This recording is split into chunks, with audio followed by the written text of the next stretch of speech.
Hey everyone, I just wanted to come on here and share some thoughts with you all about what has happened in Minneapolis, but more specifically something I saw that I can't really ignore. It hadn't even been 24 hours since the killing of Alex Preddy by federal agents that we saw none other than New York Times opinion columnist Tom Friedman drop this gem of a piece, drawing parallels in the violence between what is happening in Minneapolis and in Gaza, and it immediately caught my attention.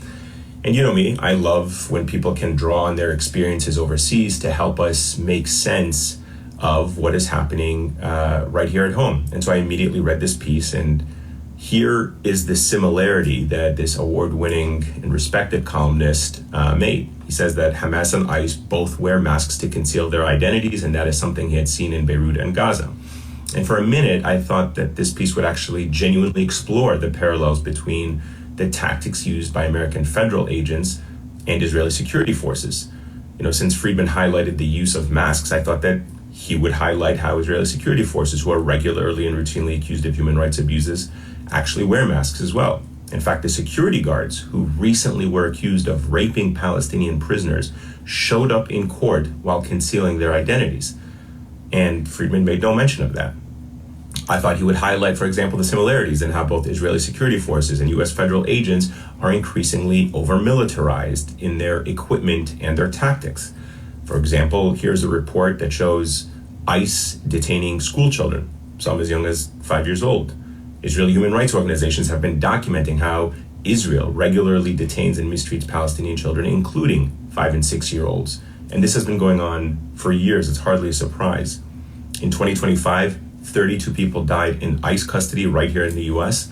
In Israel, more than 94 Palestinians have died in prisons, according to human rights groups, over the past 2 years. US senators are warning that ICE facilities in this country lack adequate medical care, that they are inhumane, and officials in Israel say that Palestinians held in Israeli jails are in conditions unfit for human beings. I can go on and on about the parallels between law enforcement agents in the US and their partners in Israeli security forces. In fact, US law enforcement have been training with Israelis for years. It's very well documented. It's hardly a surprise to anyone. But it's really disheartening to see all of these parallels and similarities omitted by the New York Times.